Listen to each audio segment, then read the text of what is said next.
சொல்லும்போது முடிந்தது என்று சொன்னார்.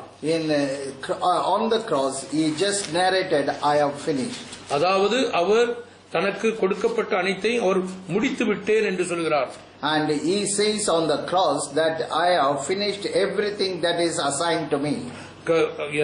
பல இடங்களிலே இயேசு கிறிஸ்துவே சொல்கிறார், நான் நீர் கொடுத்த உம்முடைய பணியை நான் முடித்து விட்டேன் என்று சொல்கிறார். In many places in the New Testament he says that I have finished the work you have given to me. ஆகவே நாம் நிச்சயமாய் அறிய வேண்டும், எதற்காக இயேசு கிறிஸ்து வந்தார்? நம்ம உலக மனிதர்களுடைய பாவங்களை நீக்கி அவர்களை விடுதலையாக்கி சுத்திகரித்து அவர் சுத்திகரிக்கும்படியாய் வந்தார். அந்த காரியத்தை அவர் செய்து முடித்திருப்பாரா, முடித்திருக்க மாட்டாரா? The primary purpose of Jesus coming into this world is to purge the sins of the human race, and we must know whether he has accomplished it or not. அப்போ நாமெல்லாம் விசுவாசிகள். We are all believers. நாம் விசுவாசிகள் என்றால் எதை விசுவாசிக்கிறவர்கள்? As believers, what do we believe? எதை விசுவாசிக்கிறவர்கள் மிக முக்கியமாய் அறிய வேண்டும். We need to know what we believe. நாம் உலகத்தை பார்த்து உலகத்தை விசுவாசிக்கிறோம். We look at the world and believe the world. உலகத்தில் எல்லா மனிதர்களும் அப்படித்தான் விசுவாசிக்கிறார்கள். And all the people of this world also believe in the same manner. கண்டு விசுவாசிக்கிறவர்கள். They are the people who believe by sight. கண்டு விசுவாசிக்கிறவர்கள். They are the people who believe by faith, by sight. அவர்கள் விசுவாசத்தின் வாழ்க்கை தான் உலகம் முழுவதும் மனிதர்கள் விசுவாச வாழ்க்கை தான் வாழ்கிறார்கள். All the people in the world, they are all living a life of belief. ஆனால் அந்த விசுவாசம் எல்லாம் கண்டு விசுவாசிக்கிற விசுவாசங்கள். And that kind of life is a life that is by seeing the things they believe. அதைத்தான் நம்முடைய அப்போஸ்தலர் தாமஸ் மூலமாக அதை அறிந்தோம். And we have understood this fact through the life of Thomas. எல்லா மனிதர்களையும் போல பரிசுத்த தாமஸும் அவரும் ஒரு விசுவாசம் உடையவராய் இருந்தார். Like any other person, Thomas was also a believing person on Jesus Christ. ஆனால் அவருடைய விசுவாசம் கண்டால் தான் விசுவாசிப்பேன் என்று சொல்கிறார். But his faith was by seeing the things he determined to believe things. என்னுடைய கண்களால் நான் பார்க்க வேண்டும். And he says that I must see by my own eye. என்னுடைய கையால் தொட்டு பார்க்க வேண்டும். I must touch him and see by my own hand. நான் குருட்டுத்தனமாக நம்ப மாட்டேன். I will not believe blindly. நான் எதையுமே பார்த்து அறிந்து அதற்கு பிற்பாடுதான் நான் என்னுடைய அறிவுக்கு உட்பட்டால் தான் நான் நம்புவேன். And if I see and believe and if it comes within my knowledge, then I will have faith on it. இவைகள் மனித வரம்புக்கு உட்பட்ட விசுவாசமாக இருக்கிறது. This faith is within the limits of human beings. ஆனால் இப்பொழுது அவர் விசுவாசிக்க வேண்டியது தெய்வீகமான ஒரு விசுவாசத்தை அடைய வேண்டும். But we need to receive the faith, divine faith. அப்போஸ்தலர் தாமஸ் சொல்கிறார், நான் கண்டால் தான் விசுவாசிப்பேன் என்கிறார். Apostle Thomas said, I will only if I see I will believe. இன்றைக்கு காணப்படுகிற உலகம் முழுவதுமே அதை போல சொல்கிறார்கள், நாங்களும் கண்டால் விசுவாசிப்போம். Even the entire human race today, they say that unless we see we cannot believe. நாங்கள் டெஸ்ட் பண்ணி பார்த்து எங்களுக்கு கரெக்டா இருந்தா நாங்க விசுவாசிப்போம். They say that we will test first and if it is suitable to our being, then we will accept it. அந்த அப்போஸ்தலராகிய தாமஸுக்கு அந்த Thomas புரிந்து கொள்ளுகிற அளவுக்கு இயேசு கிறிஸ்து தன்னை அவருக்கு காண்பித்தார். And Jesus Christ revealed himself in the manner in which Thomas can understand Jesus. அவன் இப்பொழுது இயேசு கிறிஸ்துவை அந்த அறையிலே பார்க்கிறான். Now Thomas is seeing Jesus Christ in that room. ஆனாலும் அவன் அவரை நம்புவதற்கு தயாராக இல்லை. But he was not ready to believe Jesus. ஏனென்றால் அவனுக்கு இன்னும் அவன் ஆழமாய் அதை பார்க்க வேண்டும் என்று பார்க்கிறான். He wanted to see further, more deep into it. அதற்காக அவருடைய சரீரத்திலே கையில ஆணி அடிக்கப்பட்ட அந்த சரீரத்தை காயப்பட்ட அந்த காயத்தை அவன் தொட்டு பார்க்கிறான். That's the reason why he is putting his finger in the wound which Jesus had in his palm. தொட்டு பார்த்தவுடன் அவனுக்கு 100% புரிந்து விட்டது. After touching the wound, he understood about Jesus 100%. இப்பொழுது நான் ஆண்டவரை நான் விசுவாசிக்கிறேன் என்கிறான். And now he says that I believe Jesus. ஆனால் விசுவாசிக்கிறேன் என்று சொல்வதிலே இன்னொரு முக்கியமான காரியத்தை அங்கே சொல்கிறான்.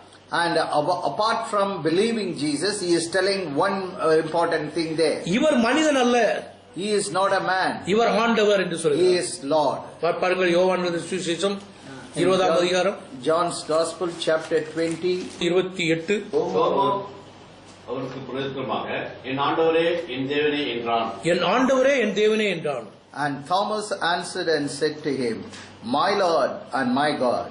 இது ஆண்டவரே தேவனே என்று சொல்கிறான் என்றால், இந்த ஆண்டவரை அறிந்து கொள்ள வேண்டும் என்றால் காணாமல் விசுவாசிக்கிறவர்கள் தான் ஆண்டவரை அறிந்து கொள்ள முடியும்.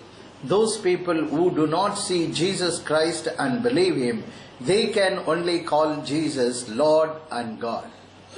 கண்டு தான் விசுவாசிப்பேன் என்று சொல்கிறவர்கள், And those people who say that after seeing Jesus only I will believe, அப்போஸ்தலர் தாமஸை போல இன்னொரு சந்தர்ப்பம் கிடைக்கும் என்று இல்லை. and they will not get another opportunity like Thomas had. அப்போஸ்தலர் தாமஸுக்கு ஆண்டவர் இந்த ஒரு சந்தர்ப்பத்தை கொடுத்தார். For Apostle Thomas, God gave an opportunity to touch and see. ஆனால் இவனுக்கு தெரிந்தது கண்டு இப்பொழுது காண்பது ஒரு மனிதன் அல்ல. Now what he sees is not a man. நான் கை தொட்டு பார்ப்பது ஒரு மனிதன் அல்ல. The person whom I am touching is not a man. ஆகவே இவர் ஆண்டவர். And he is Lord. அப்பொழுதுதான் புரிகிறது, இந்த ஆண்டவரை நான் கண்டு அறிய தான் நம்ப வேண்டும் என்று அல்ல. And after that he understood that he should not believe this kind of Jesus by seeing. மனிதர்களுக்குள்ளே என்றால் கண்டுதான் நம்ப வேண்டும். But if it is among the human beings, then we have to see and believe. இது மனிதர்களுக்கு மேலே கடவுள். And beyond the human comprehension, God divine is seen. ஆகவே Thomas சொல்லுகிறார், Thomas அதாவது அங்கே குறிப்பிடவில்லை, நான் மனிதர்களுக்குள்ளே உள்ள காரியத்தினால்தான் கண்டு விசுவாசிக்க வேண்டும் என்று கேட்டேன். And according to the knowledge and the character of the human being only, I wanted to see Jesus and believe. நீர் கடவுள், But you are a Lord. Hallelujah. Hallelujah. ஆகவே இயேசு கிறிஸ்து அதைத்தான் எக்ஸ்பிளைன் பண்ணி சொல்கிறார். And that's the explanation of Jesus he has given here. கண்டு விசுவாசிக்கிறவர்கள் என்று சொல்கிறார். And he says those people who see and believe. அங்கே ரெண்டு விசுவாசம் குறிப்பிடப்படுகிறது. கண்டு There are விசுவாசி, two kinds of faith is revealed. கண்டு விசுவாசிக்கிறவர்கள், காணாமல் விசுவாசிக்கிறவர்கள். The people who see and believe, and the people who believe by unseen things. உலகத்துக்கு அடுத்த காரியங்களிலே வாழ்கிறவர்கள் கண்டு விசுவாசிக்கிறவர்கள் அது அப்படித்தான் செய்வார்கள். The people who live in the world according to the principles of the world, they will see things and believe. நாம் இங்கே வந்திருக்கிறது உலகத்தில் உள்ள காரியங்களை படிப்பதற்காக அல்ல.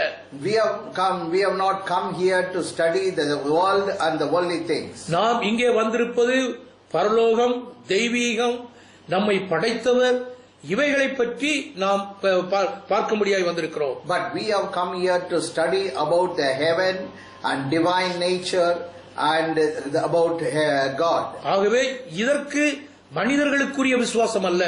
But this faith we should not have as others do have. காணாமல் விசுவாசிக்கிற விசுவாசம் நமக்கு தேவை. We need to have the faith that is not by seeing. காணாமல் விசுவாசிக்கிற விசுவாசம் என்று பார்க்கும்போது 1 பேதுரு 1ஆம் அதிகாரம் 8, 9, 10 பார்க்கிறோம். And the faith without seeing is seen in 1 Peter chapter 1 verse 8, 9 and 10. அவரை நாம் காணாமல் இருந்தோம், அவரிடத்தில் அன்பு கூறுகிறீர்கள். இப்பொழுது அவரை தரிசியாமல் இருந்தும் அவரிடத்தில் விசுவாசம் வைத்து சொல்ல முடியாததும் மகிமையால் நிறைந்ததுமா இருக்கிற சந்தோஷமுள்ளவர்களாய் கழிந்து உங்கள் விசுவாசத்தின் பலனாகிய ஆத்ம ரட்சிப்பை அடைகிறீர்கள். இந்த விசுவாசம் தெய்வீக விசுவாசம். This kind of faith is a divine faith. தெய்வீகத்துக்கு அடுத்த காரியங்களை அறிந்து கொள்வதற்கு இந்த விசுவாசம் தேவை. We need to have this kind of faith to know the divine things. தெய்வீகத்திற்கு அடுத்த ஆசீர்வாதங்களை பெற்றுக் கொள்வதற்கு இந்த விசுவாசம் தேவை. We have to have this kind of faith to receive the blessings of the divine order. இந்த விசுவாசம் இல்லாமல் தேவனிடத்திலிருந்து ஒரு காரியத்தையும் நாம் பெற்றுக்கொள்ள முடியாது. Without this kind of faith we cannot receive anything from God. ஆகவே இன்றைக்கு நாம் சரியாய் புரிந்து கொள்ள வேண்டும். நமக்குள்ளே ஏற்கனவே இருக்கிற விசுவாசம் கண்டு விசுவாசிக்கிற விசுவாசம். And we should understand very clearly that what we have within ourselves is a faith by seeing. அந்த விசுவாசத்தினாலே தெய்வீகத்துக்கு அடுத்த காரியங்களை நாம் அறிந்து கொள்ளவோ அதனுடைய அனுபவிக்க முடியாது. But with that kind of faith we cannot experience any divine blessings. இன்றைக்கு இருக்கிற உலகம் மனிதனுக்குள்ள இருக்கிற விசுவாசத்தை கொஞ்சம் கொஞ்சம் அதை மெருகூட்டி ஆண்டவரை பார்க்கலாம் என்று முயற்சி செய்கிறோம். But today the world they have a kind of faith which makes us to exist by improving its standard. ஒன்று மாத்திரம் நாம் அறிந்து கொள்ள வேண்டும். But one thing we have to understand. மனிதர்களுக்குள்ளே இருக்கிற விசுவாசத்தினாலே தெய்வீகத்துக்கு அடுத்த காரியங்களை அறிந்து கொள்ள முடியாது, அந்த ஆசீர்வாதங்களை பெற்றுக்கொள்ளவும் முடியாது. We cannot have the blessings of God and the divine nature by having a faith like the ordinary human being in the world. முதலாவது மனிதனுக்குள்ளே இருக்கின்ற அடிப்படையான அந்த விசுவாசத்தை விட்டு நாம் வெளியே வர வேண்டும். First we have to come out of the fundamental faith which every human being is having. இங்கே சொல்லப்பட்டிருக்கிறது பாருங்க, அவரை நீங்கள் காணாமல் இருந்தும் அவரிடத்தில் அன்பு கூறுகிறீர்கள். Whom having not seen you love. இப்போ அவரை காணாமல் இருந்தும் அவரை நீங்கள் நம்புகிறீர்கள் என்று சொல்லல. And here he says, though you have not seen him, yet you believe. அவரிடத்தில் அன்பு கூறுகிறீர்கள். You are loving him. அப்போ அவரிடத்தில் அன்பு கூறுகிறோம் என்று சொன்னாலே, when we say that we love God, அவருடைய அன்பை அனுபவிக்கிறோம். we are experiencing his love. நாம் அவர் மீது அன்பு வைக்கிறோம். And we also keep our love upon him. இது நாம் திடமனிதனாக இருக்கின்றோம். And we have become a steadfast man. யாரிடத்தில் நாம் அன்பு வைத்திருக்கிறோம்? with whom we have expressed our love. காணாத ஒன்றின் மீது விசுவாசம் நம்பிக்கை வைத்திருக்கிறோம். We have our faith and love upon the things which we have not seen. நம்பிக்கை வைத்ததனுடைய பலன் என்ன? What is the effect of keeping our faith on such அங்கிருந்து things? அன்பு நமக்குள்ளே வருகிறது. And we receive love from there. அப்படியானால் நாம் விசுவாசிக்க முடியாதா? If that is so, why can't we believe? அவரிடத்தில் அங்கிருந்து ஒரு அன்பு நமக்குள்ளே வருகிறது. And God reciprocates his love. அந்த பகுதியை இன்னொரு பகுதி பாருங்க, எடுத்து பாருங்க. அவரை தரிசியாமல் இருந்தும் அவரிடத்தில் விசுவாசம் வைத்து சொல்லி முடியாததும் மகிமையால் நிறைந்ததுமாய் இருக்கிற சந்தோஷம் உள்ளவர்களாய் களி கூர்ந்து. Though whom having not seen you love, though now you do not see him, yet believing you rejoice with a joy inexpressible and full of glory. அவரிடத்தில் காணாமல் இருக்கிற அவரிடத்தில் விசுவாசம் வைக்கிறோம். And we keep our faith upon whom we do not see. அந்த விசுவாசம் வீணாய் போகவில்லை. And that faith has not gone in vain. ஆனா அந்த விசுவாசத்திற்கு ஒரு பலன் உள்ளே அங்கிருந்து வருகிறது. There is a result for that faith. அந்த பலன் என்ன பார்க்கும்போது சொல்லி முடியாதது மகிமையால் நிறைந்திருக்கிற ஒரு சந்தோஷம் நமக்குள்ளே வருகிறது. What is that kind of result we receive is inexpressible and full of joy. Hallelujah. Hallelujah. Hallelujah. Hallelujah. ஏனென்றால் இந்த விசுவாசம் தெய்வீகத்திற்கு அடுத்த விசுவாசம். This kind of faith is attributed to the divine nature. இந்த விசுவாசம் தான் ஒரிஜினல் விசுவாசம். This faith is the original faith. கண்டு விசுவாசிக்கிற விசுவாசம் ஒரிஜினல் விசுவாசம் அல்ல. The things which we see and believe is not a original faith. இந்த விசுவாசம் காணாமல் இருக்கிற தெய்வீகத்துக்கு அடுத்த காரியங்களை விசுவாசிப்பதுதான் ஒரிஜினல் விசுவாசம். The original faith is nothing but believing the divine order of things. நான் ஒவ்வொரு அடிக்கடியாக சொல்லுகிற காரியத்தை மீண்டும் சொல்லுகிறேன். And what I used to say often, I repeat it again. இந்த கண்ணும் இந்த நம்முடைய செயல்பாடுகள் அனைத்துமே ஆண்டவரால் சிருஷ்டிக்கப்பட்டதல்ல. Our eyes and all our actions are not created by God. ஆண்டவரால் சிருஷ்டிக்கப்பட்டது, மகிமையினால் நிறைந்தது. நம்முடைய அப்பொழுது இருந்த கண் வேற, எல்லாமே வித்தியாசமானது. What God has created for a human being is not as one what we have today. நாம் பாவத்தில் விழுந்த பிற்பாடு தான் இவைகளை பெற்றுக்கொண்டோம். But after we have fallen in sin, we have got this kind of an image. அப்போ நமக்கு தெரிய வேண்டும், நமக்கு அதுதான் அழகாக எக்ஸ்பிளைன் பண்ணப்பட்டிருக்கிறது. அதிகாரம் 2ஆம் அதிகாரம் கடைசி பகுதியில் 2 பேரும் ஆதாமும் ஏவாளும் நிர்வாணிகளாக இருந்தும் அவர்களுக்குள்ளே வெட்கமில்லை, அவர்கள் அதை பற்றி அறியாதிருந்தார்கள். In Genesis chapter 2 we read that though Adam and Eve were naked, they were not ashamed. அதுதான் normal. That is the normal life. அதுதான் நமக்கு இருக்க வேண்டியது. That's the life we should have. ஆனால் பாவம் செய்த பிற்பாடு என்னாச்சு?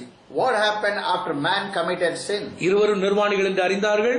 And they knew themselves to be அங்கே naked. வெட்கம் வந்தது.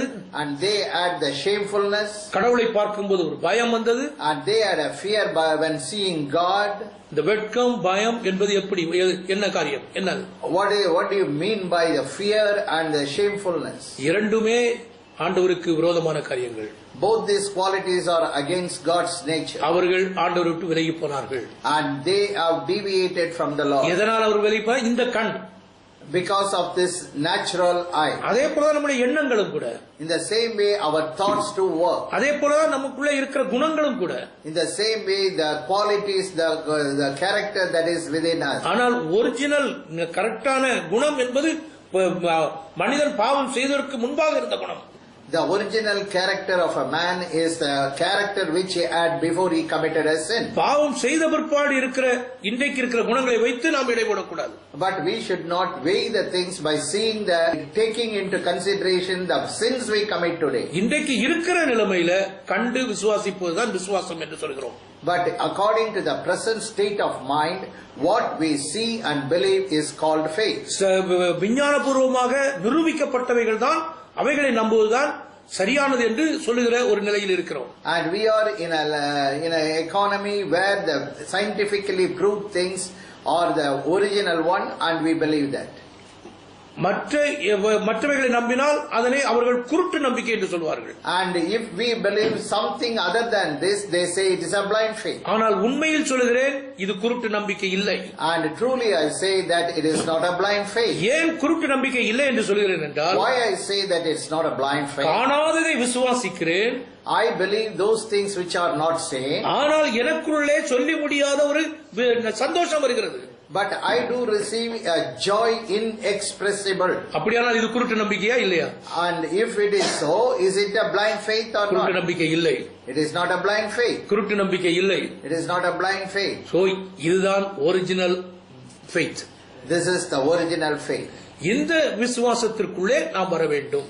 We have to enter into this faith. ஆகவே நாம் வேதத்தில் சொல்லப்பட்டிருக்கிற அனைத்து ஆசீர்வாதங்களையும் நாம் பெற்றுக்கொள்ள வேண்டும் என்றால் இந்த விசுவாசத்தின் அடிப்படையில் நம்ம வர வேண்டும்.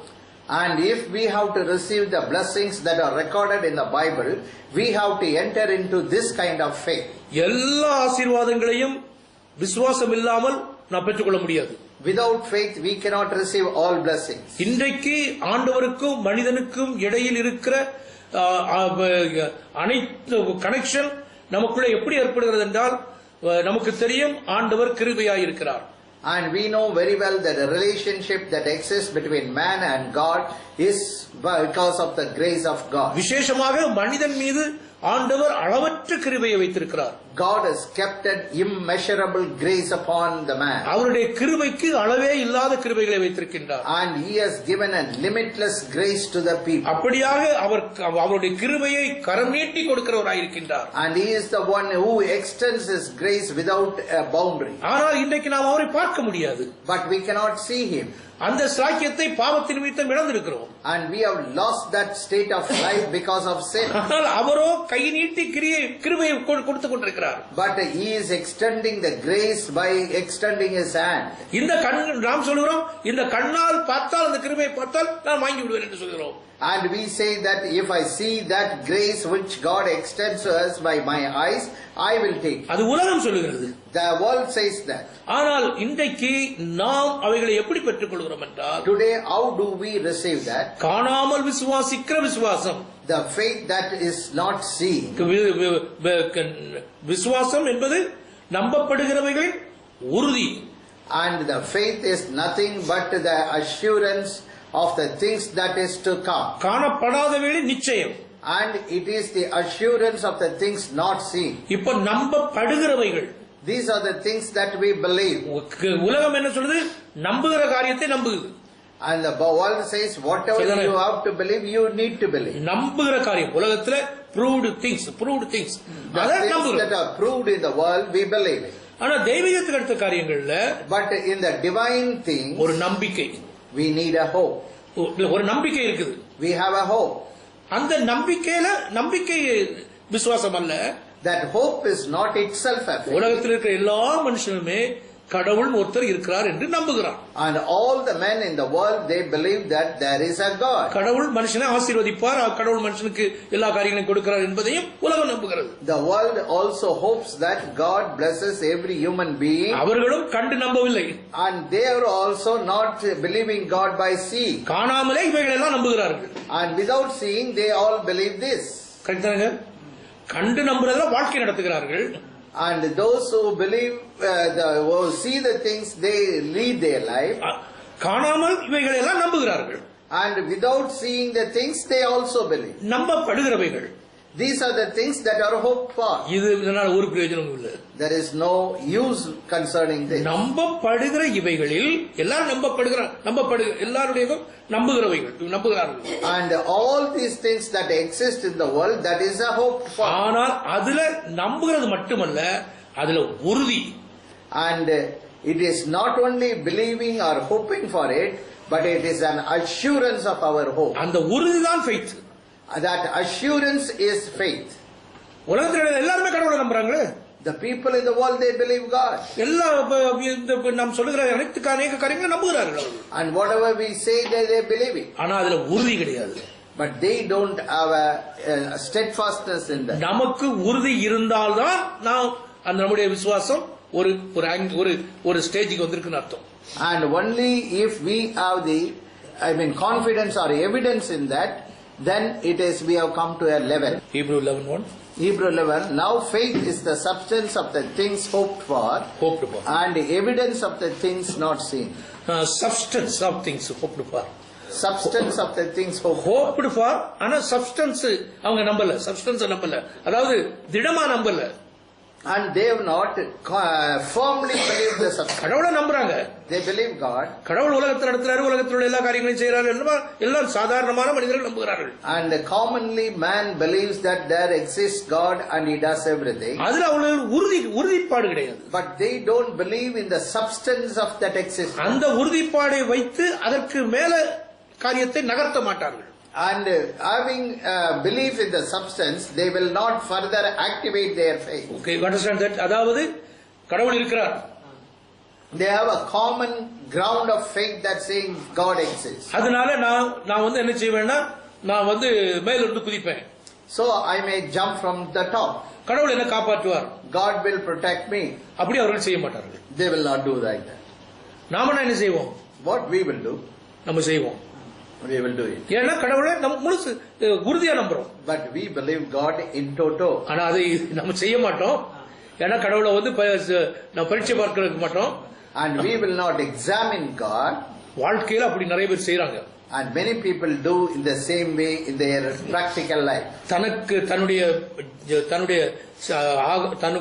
தன்னை போஷிக்கிற, தன்னை நடத்த காப்பாற்றுகிற அந்த ஜாப், உலக ஜாபை அநேகர் விட்டு முழு நேர ஊழியத்திற்கு வருகிறார்கள். And the people who work in the world for their livelihood, they leave that job and come into ministry. அவர்கள் ஆண்டவரை நம்புகிறவர் மட்டுமல்ல, and they not only believe God, அந்த நம்பிக்கையில உறுதி இருந்ததனால தான் they had the assurance in the hope they had. அவர்கள் அந்த இடத்துல அப்படி குதிக்கிறார்கள். That's the reason why they jump. குதிக்கிறார்கள்னா மேல இருந்து குதிக்கிறாங்க, உலக அந்த ஒரு பொசிஷன்ல இருந்து they jump out, அவங்க வெளியே வருகிறார்கள். They come out for the full time ministry from the worldly job. அப்ப காணப்படுகிறவைகளின் உறுதி. And this is the substance of the things that are hoped for. இதை இன்னும் ஒரு உதாரணத்தின் மூலமா சொல்றேன். I just explain it through an example. உங்களுக்கு தெரியும், கேள்விப்பட்டிருப்பீங்க, அமெரிக்காவுக்கும் கனடாவுக்கும் இடையில நயகரா ஃபால்ஸ் ஓடிட்டு இருக்குது. There is a river that goes between America and Canada. Niagara பெரிய ஃபால்ஸ், உலகத்திலேயே அதிசயங்கள ஒன்று, உலக அதிசயங்கள ஒன்று அந்த Niagara Falls. The Niagara Falls is one of the wonders of the world. அந்த நயகரா ஃபால்ஸ்ல ஒரு மனிதர் ஒரு பக்கத்தில் இருந்து ஒரு கம்பியை கட்டி அடுத்த பக்கத்து வரைக்கும் ஒரு கம்பியை கட்டிட்டாராம். And one particular man, he tied a rope from one end of the Niagara bank to the other side of the Niagara bank. உங்களுக்கு தெரிய வேண்டும், நயகரா தண்ணி ரொம்ப வேகமாக போகும். The Niagara Falls water will flow in a மிக வேகமாக போற ஒரு தண்ணி. And it will flow in a very high speed. அதுவும் மிக கோல்டா இருக்கும். and that water will be very, very cold. எந்த மனிதர் அங்க விழுந்தாலும் தப்பி வரவே முடியாது. The man who falls into that river will never escape. அதிலிருந்து ஆனா இவன் அப்படி ஒரு கம்பியை கட்டி கொண்டார். But this man tied a rope between ஒரு this சைடுல pole இருந்து and one கொஞ்சம் side கொஞ்சமா of the bank to the other side. ஒரு சைடுல இருந்து கொஞ்சம் கொஞ்சமா நடக்க கம்பி மேல நடக்க ஆரம்பிச்சார். And he started walking on the iron wire step by step. அவன ரெண்டு பக்கம் மக்கள் கூடிட்டாங்க. And both the sides the people were gathered together. ஏய் நிக்கற விழுந்துருவா விழுந்தா செத்துருவா அப்படி சத்தம் போட ஆரம்பிச்சாங்க. And people started shouting and scaring him by telling that if you fall you will die. இவன் சொன்னா இல்ல அப்படி சொல்லிட்டு அவங்க சத்தத்தை கேட்காம நடந்து மெதுவா போயிட்டே இருக்கான். And without hearing their voice he was just walking on the wired rope. போய் அடுத்த சைடு கிராஸ் பண்ணிட்டான். And he just crossed to the other side. மக்களுக்கெல்லாம் ஒரே ஆச்சரியம். And the people had a very it was an astonishment to எவ்வளவு தைரியமா இதை செய்துட்டான். how courageously he has done this. அதே போல இரண்டாவது தடவை அங்கிருந்து திரும்ப நடந்து வந்துட்டான். And second time he walked across backward. அடுத்த தடவை என்ன செய்தானா ஒரு பெரிய கல் எடுத்தான். And next time he took a stone with him. ஒரு 10 கிலோ கல் எடுத்துட்டான். And he took a 10 kilos அந்த 10 weight kilo of stone. 10 kilo கல்லை எடுத்துட்டு அதே போல நடக்க ஆரம்பிச்சான். And taking this 10 kg weight and he started walking on the barbed wire. எல்லாரும் அந்த ஃபர்ஸ்ட்ல பேலன்ஸ் பண்ணி போய் நான் பார்த்தாங்க. At first time he went by balancing himself. ஆனா இப்போ 10 கிலோ ஒரு வெயிட்டே எடுத்துட்டு போறதுனால கண்டிப்பா விழுந்துருவான்னு நினைச்சாங்க. And this time when he took the 10 kg weight of stone along with him, people thought that he will fall. ஆனா கரெக்டா அங்க போயிட்டான். But he reached the other side of the bank. மறுபடியும் அதே போல திரும்ப வந்தான். And again he came this side to the one more time. எல்லாத்தையும் கேட்டா இப்ப நீங்க நம்புறீங்களான்னு கேட்டான். Then he asked them whether you believe it. நம்புறோம் நாங்க. And everybody said that we believe. மறுபடியும் போய் காட்டினான். And again he went one more time. இப்ப உறுதியா நம்புறீங்களான்னு கேட்டான். And then at that time he asked, are you really believing it with assurance? உறுதியா நம்புறோம் நாங்க. And they said, yes, we really assuredly believe it. முதல்ல நம்புனீங்க. Now initially you believed it. இப்போ உறுதியா நம்புறீங்க. Now you are believing it with firmness. உறுதியா நம்புறீங்களான்னு மறுபடியும் கேட்டான். Again I asked you whether you believe it firmly. 10 கிலோக்கு குறைவா இருக்கிற ஒரு 5 கிலோ இருக்கிற உங்க பிள்ளையில ஒருத்தர் ஒரு பிள்ளையை கொடுங்க அப்படி கேட்டாங்க. And he asked them, you give a child which is weighing around 5 kg. அப்ப உடனே என்ன செய்தாங்க? யாரும் தரப்பட்டாங்க. Nobody gave them. அப்ப நம்பிக்கையில என்ன இல்ல? உறுதி இல்ல. They never had the firmness or assuredness in their hope. நம்பிக்கையில உறுதி இருக்குதா? இப்ப நமக்கு இருக்குதா? Do we have hope?